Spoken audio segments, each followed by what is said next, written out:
don't know if you saw them, but just curious what that means to you to hear that from somebody as established as he is in the game. I mean, it's awesome coming from a coach like Bill Belichick, someone who's had success for such a long time and sustained it for such a long time. To get that compliment, it's awesome. Makes me fired up to play this Sunday.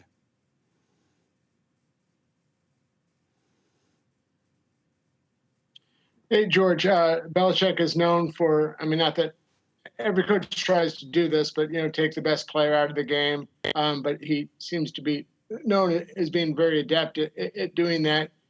That might be you on Sunday. You excited for that challenge and maybe kind of the mix of coverages and whatnot you might see? Yeah, I mean, I'm excited to play every single Sunday. But yeah, first experience Foxborough, it's going to be really fun. They do a bunch of different stuff on defense, whether it's personnels or how they adjust our personnel and our formations. It's going to be exciting. I know we're looking forward to the challenge and really just looking forward to playing more football. Did you see anything different at all with Jimmy this week going back to New England? Is there a different level of excitement for him? No. Jimmy's the same cat he was last week. Came in, works hard. He's got the game plan down. He's slinging it. Looked good at practice today. Boys are fired up and ready to go. Hey, George. Hi. Hi. So the headbutt between Grasu and McGlinchey kind of went viral on social media. Did you see it? And is that what you expect from McGlinchey on a regular basis? Well, me and Mike fist bump and headbutt before almost every single play, so I'm used to it. He was just in the wrong place at the wrong time, and that's also kind of why I was 10 yards behind them, so I wouldn't have to be a part of that. Mike's a weapon out there, especially when he celebrates. I mean, you've seen our shimmy. I got him to do that instead of a headbutt, so that was pretty good for me and my health. But when you see Mike celebrate like that, it means a lot because he's an engine for us, and when he's fired up, the whole team's fired up. Hey, George, you talked about how this is going to be your first time in Foxborough. Do you have like any kind of routine you go through the first time you're in a stadium? And what does it mean every time you go into a new place and what you try to leave your mark?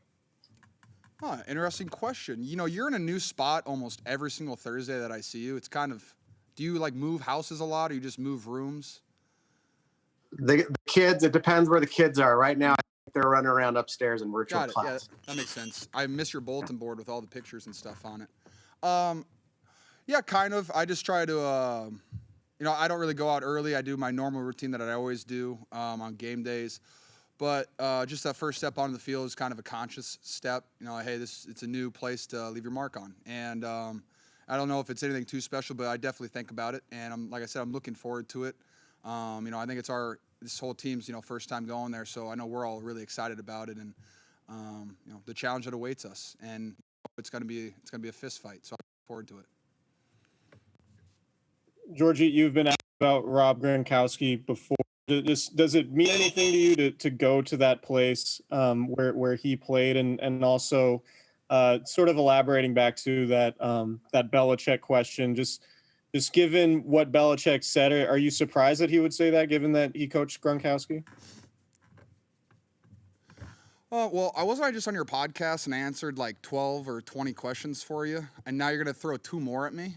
Holy cow, man. That's just brutal. Well, I mean, Gronk is, one of my favorite tight ends. I love watching him. He's an elite tight end. He set the standard. He raised the bar. I mean, he did everything for the tight end position. So, playing the stadium that he played at, yeah, it's cool. I mean, Gronk's not there anymore. So, I mean, it is what it is. It's awesome because it's Gronk, and he's one of my favorite tight ends. But other than that, I mean, it's a stadium, and we got to go get a win there. And I'm not going to answer your second question because you've asked me 45 questions in the last 48 hours. So thank you. George, given Jimmy's experience in New England, does he give you any advice on how he sees the Patriots attacking you, or any sort of tips? Do you seek out that that insight from him at all? That insider trading information? A little bit. I mean, they've changed up a lot. They've got different personnel there. But I mean, other than the fact that probably gonna be a lot of double teams Going to be a lot of different coverages. They're going to mix in a whole bunch of things to confuse us, maybe. I think they're going to do a whole lot of things, and you can game plan for so much. But honestly, I think it's going to be more of a reactionary thing out there. And Jimmy was in the system for a long time, so I feel like he has the ins and outs. But like I said, I feel like they've changed, and they're not going to just play into what Jimmy knows. And I think we're just going out there and play Niner football, and we're going to react to it, game plan accordingly, and just go play some smash mouth football. Hey, George. Most of the time that Jimmy was with the Patriots, you were in college. I'm wondering, at one point, do you remember first noticing Jimmy as a football player? I don't know how often you watched NFL and stuff in college. And did you get to see those 2 starts that he made for Brady in 2016? Do you have any memory of how he played then when you noticed him? Yeah, I mean, he went undefeated, right? I'm not going to lie. I'm pretty sure the only thing I remember is him getting hurt because he fell on his shoulder. So I'm going to eliminate those bad vibes. I mean, other than that, I just knew that Brady was suspended and that he came in and was undefeated. So that's a pretty cool stat, especially for a guy that, didn't play that much. And, whenever you get a win in the NFL as a quarterback, that's really impressive. And, I mean, he did it, and then Verrett came in and did it too, like with torn ligaments in his thumb. They just always find a way to win. And that's what we're trying to establish here, finding ways to win no matter what it looks like. Hey, what's up, dog? Hey, what's up, man? How you doing today? How you doing? I'm hanging in there. What do you think of your new running back, JaMycal Hasty, and where can one purchase that T-shirt? This T-shirt? You have to be a member of the Yak Bros. So you can work on it. You can send in some tape, and we can get in on that. All right. But you can just talk to Ross the boss because I know he makes them. But Hasty, I've loved Hasty since we had him in camp. He made literally every single day. He reminded me of Matt Breida's first camp. He just made a play every single day, whether it was a juke, a spin move, a great block, a great cut. He just did something every single day, and you always notice it. And we would always talk about in our tight end room. And so when you have a guy like that you notice a play every single day, then you start to feel comfortable around him. You want him to get more opportunities. And, I mean, that's what he's doing now. He's just taking advantage of his opportunity. And, he ran so hard Sunday night. It was so fun to see. You can kind of feel the confidence coming from him. And when you have a back that's confident and a back that's physical and can cut like that, it makes my job a lot easier. So, I'm thrilled to have him out there. And, I mean, now we have, 5 running backs that can run the ball downhill. That be pretty excited. 6 running backs. We just got a whole stable of them, so it's really fun. 2 more. George, I know this weekend again? is. Yeah, it's me again. I didn't get 47 like Biederman did, so I'm just trying to get. That's true. This weekend is National Tight End Day. I know that you're Holland. Can you take us back through how that all originated and how it's grown in the last year or so? It was a conversation between Garrett Saleh, Jimmy G, and myself. I'm pretty sure it was the day that all the tight ends were active. And so Jimmy G was like, what is it, National Tight End Day? And we're like, yeah, it's a holiday, man. It's National Tight End Day. And we just kind of rolled with it. Garrett Saleh had a touchdown on that day, which, that was our first annual Niners National Tight End Day. But in my opinion, every day is National Tight Ends Day. But the NFL just wanted to give us one specified weekend, which is the last weekend in October. So thank you to them for that. But, I mean, it's fun. Just the fact that, tight ends get a little bit of recognition on this one day, and all the tight ends are mic'd up, can mash all that up together. And I think it's just fun. And I feel like tight ends is kind of like a brotherhood. And it's a position that I kind of want to see everyone succeed all the time. I want to see tight ends score touchdowns. I want to see them blocking guys, pancaking guys, breaking tackles, pass pro. I like seeing it all. And so a day that you can recognize all the great tight ends across the league is a great day. And I'm looking forward to our second annual National Tight End Day. Hey, George, I'm sorry about the no camera. It's unavoidable today. But I wanted to see if you could talk a little bit about the Hidden Pearls podcast that you've been doing with your family. You're lucky that you asked me that question. Otherwise, I would have gotten up. Hidden Pearls, it's a podcast that my dad and my sister started. It highlights a foundation or a cause, either in the Bay Area or around the country, and we're trying to specify what teams that we play. So, this week we got to interview Jimmy G because we're going back to New England, talk about an organization or a foundation up in New England that helps out in that area. Next week we go to Seattle, and I'm pretty sure we have 3 awesome guests on from Seattle next week. We've had Mike McGlinchey on to talk about organizations that he's in love with, that he supports. And it's fun because you go on and my dad and my sister, they do all the the legwork, they carry all the weight, and they talk to these organizations, interview them, ask them about their cause, what they do, how people can help. But it's really just finding the hidden pearls around the country, and it's really awesome, and I'm glad I can be a part of it. And then they let me come on and talk football and BS a little bit with my teammates and with other NFL players around the league. So it's been really fun. It's a process, but I'm really enjoying it so far, and we're just going to continue to get better at it. Thank you, George. See you guys.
Hi, Robert. Hey, how's it going? It's going well. As far as Sunday's game, there was a two-play sequence in the second quarter in which Eric Armstead seemed to know exactly what the Rams were running on those two plays. The second was that attempted tight end screen to Higbee. How good is he at diagnosing those things, and does that come from film study? Does it come from experience, and sort of where does he rank as far as kind of knowing what play is going to be run? You know, he's to answer your question, it comes from both experience and film study. He studies film more than anybody at least on the D line, and that I've ever been across. I'm being completely honest. It was Friday night. Quick story on it. It was Friday night, and I'm watching a movie with my wife, and which is normally date night, and I get a text from Eric Armstead talking about play number 1, 2 from different games. I won't call out what games they were and what plays they were, but talking about a tendency that he was picking up. And I said, and so here I am texting with Eric Armstead, and my wife is like, "Can we watch a movie?" So he studies film. He's been through the ringer. He's got a lot of experience on him. He does a great job leading the group and bringing pointers to those guys, and really talking at all three levels with linebackers and DBs. So having him and his knowledge and his need for more knowledge rather than just what the coaches give him is testament to him and why he's so deserving of the success he's had. Hey, Robert, I know you've talked a lot about what Jason Verrett has been through, but for him to get his first interception the other night, it's been almost 1,500 days, I think. Can you just kind of take us into that moment, what the reaction was like on the sideline, what your reaction was, just kind of the emotions of that whole scene? For JV, and really anyone who's been through things that he's been through, where they have the success they have early in their career, and then they hit this lull, and everyone counts them out, and everyone just gives you a reason why you can just quit. And but you just keep going, and you keep going, and you keep going. And guys like JV, when they can make it back, and then they have the success that they know they're capable of, the joy and emotion is for them. Everybody on the sideline is just pumped for him. The text from Sherm when we got back in the locker room, the game is over, and Bosa and all his teammates that weren't there on the sideline, just the excitement. Look, JV, it's really a testament really to him and the leadership, the quiet leadership he's given people, and the quiet example he's given people, because everyone watches. When you're in this building, everyone's watching every move you make, and all we did was watch JV work for the last couple of years. Stay quiet, keep his head down, and do everything he could to get back to this football team so he could provide some help. And he's doing it, and knock on wood, if he stays healthy, this whole entire world's going to see how great he is again. So, Robert, we've talked to you guys a lot about defending mobile quarterbacks and quarterbacks who use their legs, but I don't know that you guys will go against a guy like Cam Newton in any other instance, just given that he's kind of the size of a defensive end, I guess. What different challenge does that pose for you guys, as opposed to, somebody like Kyler, who you have to sort of keep contained? Obviously, different skill sets. So Cam, you hit it on the head. I mean, he looks like everyone's Madden figure when you create a player on Madden. From the end zone copy, it looks like he's supposed to have his hand on the football while the centers should be taking the snap. He's that big. So he's a freak athlete. He's got an unbelievable arm. He's got great presence in the pocket where he can feel and slide. He's not looking to scramble. He stands in there tall, and the issue with Cam is that you'll bounce off him if you don't bring everything you've got with you. And he can find his way to go scramble and make you pay in that regard on off schedule football. So they've also got some designer runs for him from a run game standpoint, which are challenging. So Josh has done a fantastic job implementing him to the scheme and adding wrinkles that utilize his strengths. And so the challenge is obviously with all quarterbacks, you got to keep him in the pocket and always have respect for the level of the quarterback. And then from there, when you have your opportunity to tackle him, just understand you've got to bring everything, because an arm tackle won't do it. You've got to bring your whole entire body with you. Hey, Robert, I asked this just because Verrett has had so many leg injuries, and the only time we saw him last year against the Steelers, I'm sure he would even say that was it looked kind of disastrous, and then he was done. What went into bringing him back? Because I think as has been said many times, it seemed like maybe that was the end of the road for him. It's like I just said a minute ago. We all watch. Our job to watch everybody, whether you're on IR, you're on the practice squad, it doesn't matter. You're just watching. You're getting reports. You're talking to the trainers. You're talking to the equipment room. You're talking to the strength crew. The performance staff. You're talking to everybody, and you're talking to the man. And it's not just me. It's John Lynch and Adam Peters and Martin Mayhew, Kyle Shanahan. It's everyone. DB coaches. Everyone's talking, and they're all trying to see where he's at, and all you could see is progress. All his testing numbers kept getting better and better and better from that Pittsburgh game, and he kept showing promise. We're watching his drill tapes, and there's a lot of investment that goes in, and you could see that that he was so close, and to John and Kyle's credit to John and Kyle, they just. You got to take shots on guys every once in a while, and you take shots on guys that you believe will find their way to success. And JV is one of those humans. You're really banking on the man, and for him, knock on wood, he's been doing it, and hopefully he just keeps on rolling. So. Hey, Robert. 49ers fans are quite familiar with elite linebacker play. They watch Navarro Bowman and Patrick Willis. They know what it looks like. It's starting to look like Fred Warner is reaching that level. It seems like he's the best player on an excellent defense. Just how good is Fred Warner right now? Fred's phenomenal. I always believe you can always get a little bit better every single day.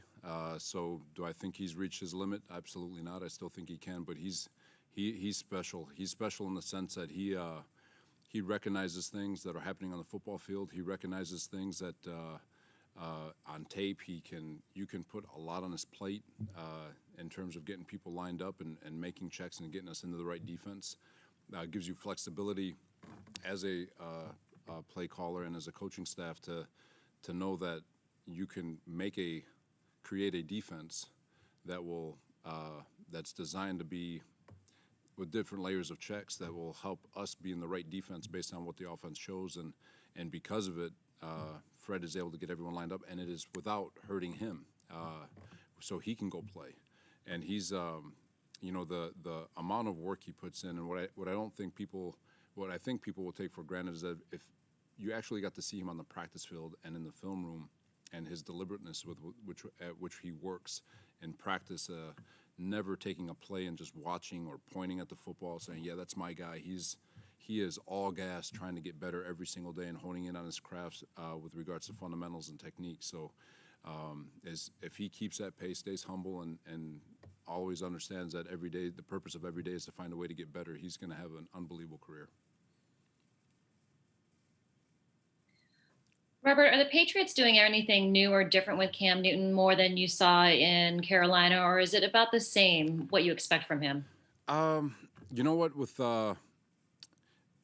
like I said, Josh has done a really nice job in terms of maintaining their system, but adding wrinkles to play off of Cam's strengths. They've got some things that they do with Cam that they clearly didn't do with Tom, but at the same time, there's things that they're asking Cam to do that they did with Tom, and Cam's doing a phenomenal job executing it. So they've done a nice job evolving that system and creating another layer to it, and allowing Cam the opportunity to make it his own. And so with that, to answer your question, sure, there might be some stuff from Carolina.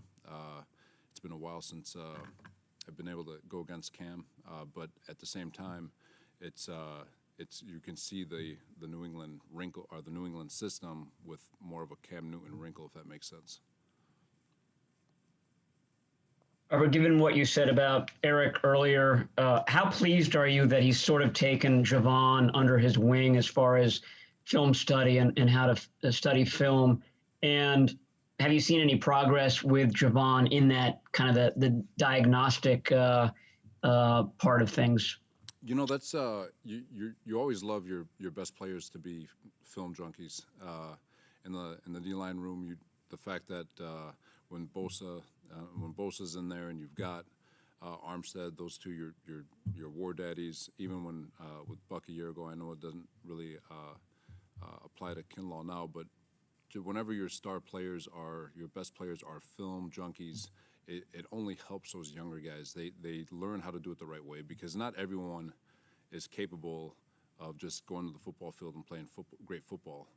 But everyone is capable of being great film study habits and maximizing their personal ability. And so linebacker room's got Fred, and he's pulled along, and Anquan, and they pulled along Greenlaw. And then you go to the DB room with Sherm and Tart and Jimmy Ward, and those guys all just study film, K1 Williams. So they've all taken that, just they've had great leadership ahead of when they came in young, and they've taken that step and really kind of they've really built something as players on the defensive side of the ball, where they've taken it over, and that's kind of what you want. To answer your question, it's awesome. It is awesome. Do two more for Coach. Hey, Coach. Well, you were talking about maintaining part of the offensive system, and I'm guessing a big chunk of that is Julian Edelman. So what are you seeing out of him at this stage in his career? He's still. I think he's still got it personally. I mean, he still can find a way to separate in the slot, and he's still hard to cover. They find ways to get him the football. They find ways to get him open, and so he's still someone you've got to pay attention to, and he clearly is still one of their best 11 football players and a huge part of their offense. So. No, it's amazing, man. He's had an unbelievable career, and it's still going. So. Hi, Robert. I believe you hosted him on a pre-draft visit in 2017, but from afar, at least at this point, what's your evaluation of Jordan Willis as a player? Jordan, I haven't been able to study him since he got into the professional level, but we were in 2017 with our old style of playing D-line play. We liked him. Thought he'd be a good football player, but in our system now, with the way we teach the D-line, we think that hopefully this gives him a breath of fresh air, and we really think it really fits to his style of what we think we can maximize out of his body. And so we're excited to get him here and give him a chance, an opportunity to compete. We think what we do kind of fits his skill set, and give him a chance to go get off the ball and set edges and get after the quarterback. So we'll see. Just excited to get our hands on him on Monday, I believe it is. I think we get to practice with him on Wednesday, so not quite sure, but we'll see. All right. Thank you, guys. All right. Thanks, guys.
What's up, everyone?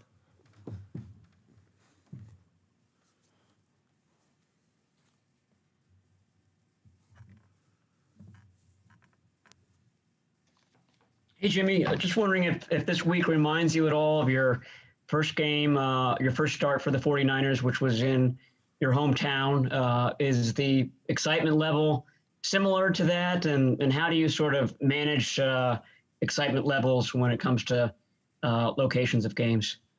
Yeah, definitely. Yeah, it's an exciting week. Get to go back to where it all started for my NFL career, but it's it's a little different than the Chicago week 2 years ago. It's I feel like I've come a long way learning the offense and things like that. So I feel a little different going into this one, but the excitement levels, it's the exact same. It's a exciting week and can't wait for Sunday. Jimmy, one of the things Belichick told us this week about the pre-draft process with you is that he knew it would be a transition for you because you didn't do a whole lot of stuff under center or play action, turn your back to the defense, that type of stuff. How much did the Patriots coaching staff help you and improve that part of your game, just given now that it's so important with what you do in this offense? Tremendously. I mean, Coach Belichick was right about that. It's just my college offense, I mean, like every college offense, it's just so different than the NFL game. Mike points, ID in the fronts, coverages, all that stuff you had to do in New England. And so it kind of, it set me up for everything here, made the transition a lot easier. And but initially, I could remember the first OTAs and training camp. It was rough going from college to the NFL. That's why when you see these guys come in and start right away, it's impressive. Hey, Jimmy, I remember when you first showed up off the plane in 2017, we were asking you a bunch of questions about the Bay Area, and obviously you hadn't been anywhere yet, and you were excited to see everything. Obviously now you've lived in the Bay for a few years. I'm wondering, now that you're going back to Boston, now you could compare and contrast, both NFL regions that you've been in. What do you miss about Boston? What's different about the Bay Area? What are your general impressions of having been able to live and play on both coasts? We'd be here for a while if I told you all the differences. I mean, it was quite a change. I mean, honestly, just whether it's the organization, the fan base, the weather is drastically different, which I really like the West Coast weather, so pretty easy to get used to. But everything, I mean, honestly, everything was different. The one consistency I would say is the locker room. It was a similar atmosphere as far as people being together, pulling in the same direction, and that was one thing that. When I initially got traded here, I was going to be a free agent at the end of the year, but it really stuck out to me just how together this team was. It was a young team, but at the same time, it was just, the connection. It was real, and guys weren't faking it, and that's why I fell in love with this team. Hey, Jimmy, what's the number one rule in facing a Bill Belichick defense? Number one rule? Yeah. All right. Is that a trick question or something? No, I just want to. You should know if there's a question, if the answer, so you should know it. I mean, it's really just you got to be on your toes. I think finding the safeties is a big part of it. They do a great job mixing and matching their DBs, a lot of different personnel groups. But it's at the end of the day, you just got to go play ball. They're going to do something that we're not preparing for, and it's just at the end of the day, you got to play ball. Hey, Jimmy, obviously the Dolphins with Flores and even some of your former teammates with the Patriots, certain storyline was you didn't have your best game and, that maybe they were on to you. You see where this is headed with now you're facing Bill Belichick. So anyway, not that you're like, oh, geez, what am I going to do now? But, I mean, obviously he knows you very well, and more so than maybe most weeks, might that be a challenge that you look forward to? Well, my ankle's feeling a lot better than than it was in the Miami week, so I think that'll definitely help out a little bit. But yeah, as far as the scheme, it's they come from the same tree, but that type of defensive scheme is so you just gotta be ready for anything. They could do what they're showing on film, they could not. So it's kind of just it's a game plan defense, and you just gotta be ready for in-game adjustments. Jimmy, super important question. George just told us that you inadvertently created National Tight End Day a few years ago. Do you remember that? And also, does that disappoint you that there's not a National Quarterback Day? No, I'm all right with it just being National Tight End Day. You know, those guys, they need some love too, and they don't get enough of it in my opinion. But yeah, it was Detroit game, Detroit my second year here, I think. Yeah, I was just trying to get George, Saleh, all those guys fired up, started declaring it National Tight End Day, and now it's a holiday. So, congrats for those guys. Jimmy, Bill Belichick clearly loved coaching you. You can hear it in his voice when he talks about you. What did you like about playing for him? You know, there's a number of things. Coach, you know, being my first coach in the NFL, he was just very honest. Really never beat around the bush. He was very black and white with everything they did, and that's kind of how I am. And I really appreciated that from him. You know, just whether it was my first day there or when I got traded, he always, you know, shot me straight. And I think just when you're talking about just man to man, that's all you could really ask for at the end of the day. Jimmy, there was a huge performance change from the Miami game to last week. And of course, your health was involved in that. But it seemed like there was a communication breakdown in that other week as opposed to last week. Was there a difference in communication? Was there something that was working better for y'all? Communication between who? Just between you and the line and everybody on the offense. It seemed like everything moved smoother. Was it a better communication? Were there issues the week before? What was fixed? No, I mean, it was more so, I mean, personally, my ankle just was getting better and better, and I think it'll keep doing that week after week. That personally was my biggest game, but yeah, I don't know. I wouldn't say there was one thing in particular that stuck out. It was just guys going out and executing. I think what happened in the Miami game put a sense of urgency underneath everyone, kind of lit a fire under them, and you know, I think that's good for our guys. We had a great week of practice, and it transferred to Sunday. Two more. Given your familiarity with Belichick and that defense, do you find yourself, do you find your mind trying to anticipate what they're going to do against you? And do you have to sort of guard against that, kind of letting yourself kind of focus in on one particular thing that they might do? Well, it's yeah, it's kind of a balancing act. You know these little intricacies and things like that, but you're also watching the film and breaking it down that way. So yeah, it's a lot of information that you're breaking down and taking in, but at the end of the day, you just got to go out there and play football. You know, it's when you get between those white lines, they could, you know, do the same coverages, different coverages that they've been planning, and yeah, you just got to go play ball. Last one. Matt just took my question. It was going to be about being on the practice squad and seeing if Belichick would use that against you at any point. So I'm going to come up with something off the cuff. Actually, I don't have anything. Barrows took it. I apologize. All right. Well, That's it.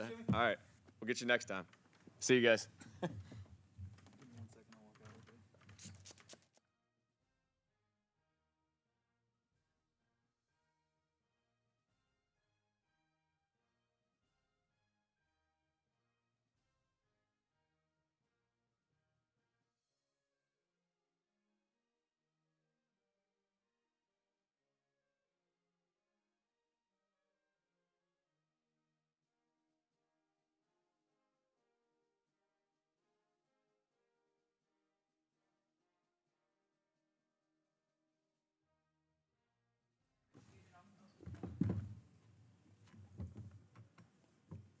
Turn the volume up in it.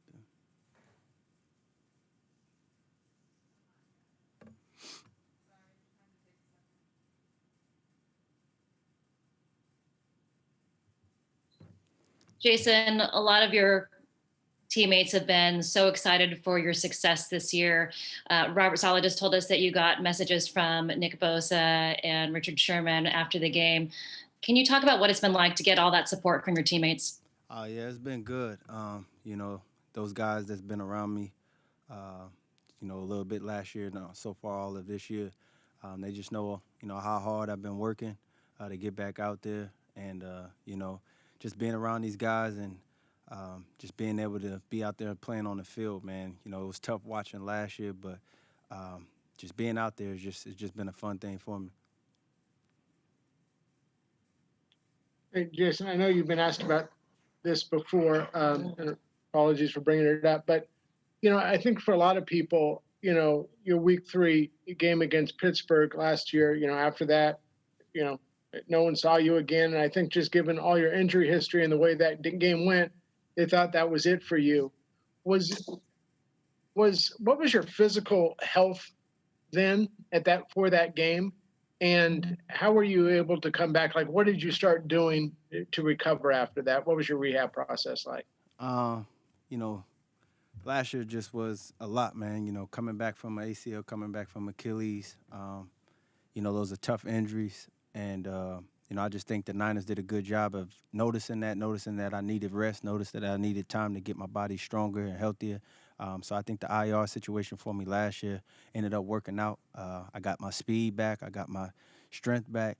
And fast forward to where I am now, those injuries are behind me. Jason, kind of referring to what Jennifer just mentioned about the messages and things you received after the game, how many approximately did you get after the interception? And was there one or two that were particularly meaningful to you? I got a lot of messages, family, old coaches, old teammates. It felt good, just because a lot of the guys that text me, they know what it is that I went through. They know how hard I worked to get back to where I am. But, yeah, it was definitely overwhelming. Hearing from, old coaches, old GMs, teammates, it's definitely, just a blessing. And I'm just looking forward to doing that each and every week. Hey, Jason, speaking of just the interception specifically, can you just kind of walk us through like how you saw the play develop and what it tells you about your state right now of playing cornerback, whether you feel like you're back at the top knowing that was a big top-notch play? Yeah, it was just a lot of film study. We talked about that in practice, knowing that when they get in those bunch situations, they like to do a lot of flat routes with a corner. And happened to be that play. I had leverage on my guy, had vision back on the quarterback, and just once I saw the ball thrown, I just went and made a play. So it was definitely a preparation play. Hey, Jason, at what point did you feel like yourself again? I mean, whatever it was, 2015, or yourself or whatever, was that in training camp? Was it not until you actually got into a regular season game?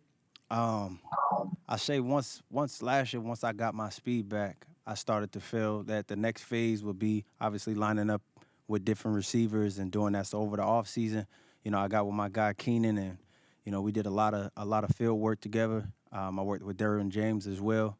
And then fast forward to getting here for the training camp, just doing one-on-ones, DB drills, just getting the field back for the game. And then obviously in training camp, I definitely started to feel that, I was somewhat getting to where I wanted to be. But obviously once you get in the game, you can kind of start to get a better feel of how everything was going to be. So I just think as the weeks went on and the weeks are going to continue to go on, I think my game will elevate.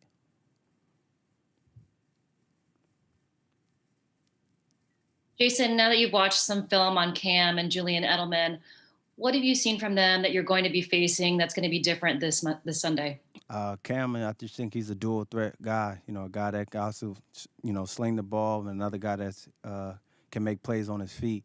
They're running the ball really well, so I know that's something that we're going to have to establish early in the game is trying to stop the run. And Julian Edelman is a veteran guy, savvy, and knows how to get open. So I think that's going to be a good challenge for us. Last one.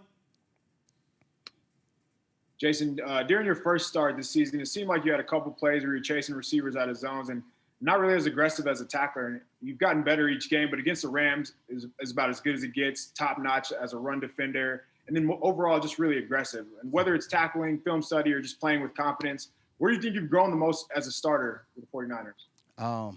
I just think, like I said, every week I'm just trying to get better, trying to get a feel for the game, get a feel back to where, I once was out there before.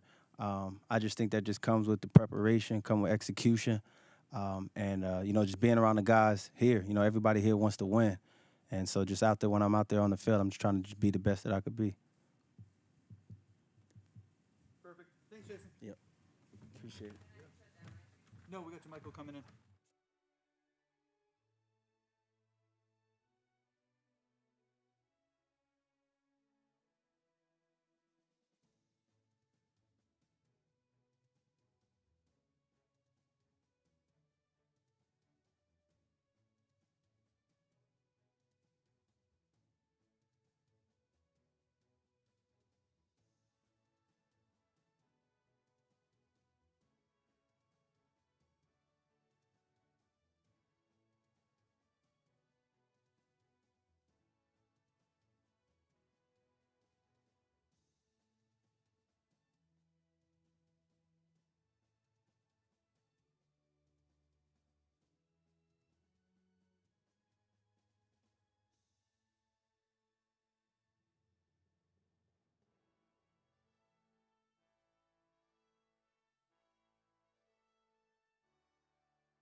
Hey, JaMycal, this is Cam Inman of the Mercury News.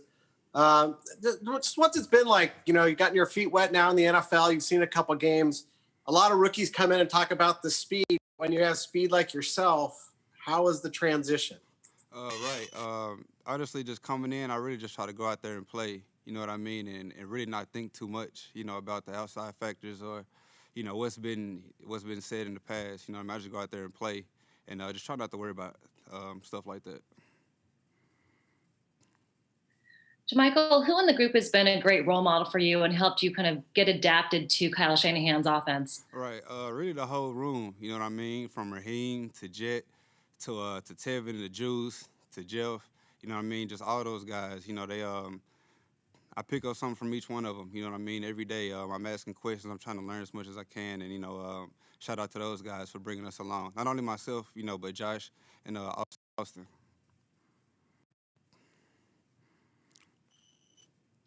JaMycal, being put in the game when you were, that seems like a pretty high pressure situation, given the fact you didn't have a whole lot of NFL experience. How did you feel? Were there nerves? And, if so, when did you kind of feel like you'd settled down? Right. No nerves. Pretty much like I just mentioned, you know what I mean? Just going out there and playing football. It's I've been doing it my whole life. And I just try to go out there and just make it football. You know what I mean? Don't think too much. Just go out and play, have fun. You know what I mean? And live with the results.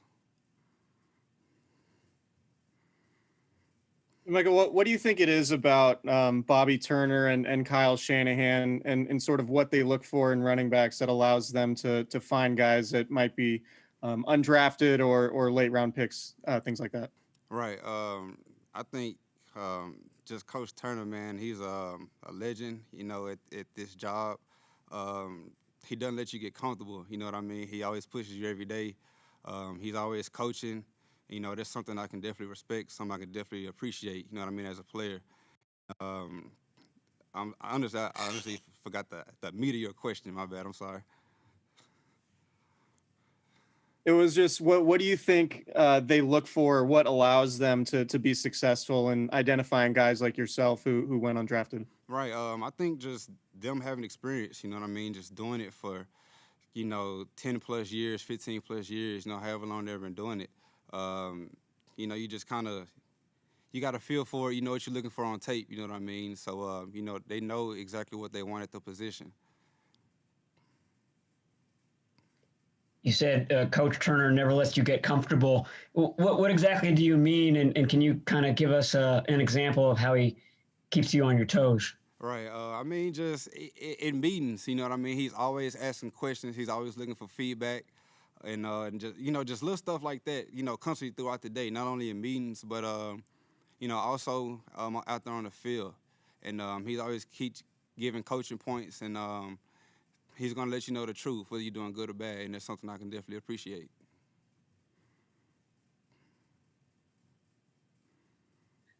JaMycal, what's been the biggest challenge in your adaptation to the NFL? Honestly, I don't know. You know what I mean? I really just came in just having fun and, just trying to work and trying to learn. Up to this point, it really hadn't been anything, too out of the ordinary. JaMycal, how'd you end up with the 49ers? I mean, why them over any other team? And did any teams, I guess, over the last month or two try to poach you and get you onto their team? Right. I think just coming out, I think this was the best fit for me, you know what I mean, in terms of what I'm able to do, my skill set and the scheme of this offense. I feel like it was the best fit for me as a player, and that was my reason for coming here. And also to be coached, by, a legend, Coach Bobby T, man. You can't pass that up. Michael, was there a moment maybe in training camp or week 3 against the Giants where you realized that, hey, I can play in this league, I belong in the NFL? Yes. Like I said, man, just get out there and playing and living with the results. And that's something, I was able to do, so.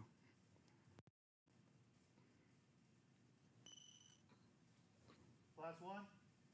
Hey, JaMycal, Kyle Posey, Niners Nation. Coming out of college, the football community's their biggest issue with you was the pass blocking. So I was wondering, how much have you concentrated on that during your time with the 49ers? And then coming up as a running back, who did you model yourself after, or who did you try to, imitate coming up through high school and college?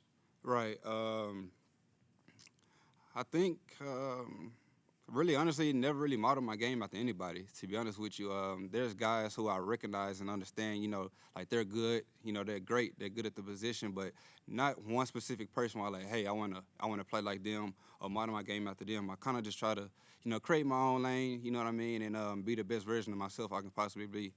And to answer your question about the pass blocking, just working on my game, you know what I mean? Whether that's catching, pass blocking, I believe I can do it all, you know what I mean? So just continue to work and just keep pushing.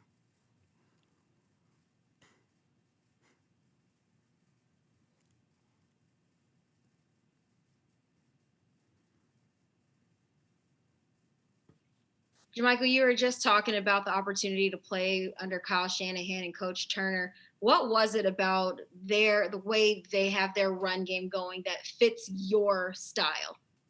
Right. I think just the variety that they throw, at defenses from inside zone to outside zone, and also the usage of the running backs in the pass game.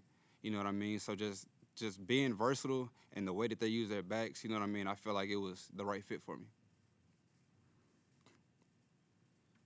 Thanks, Michael. Yep. Appreciate it.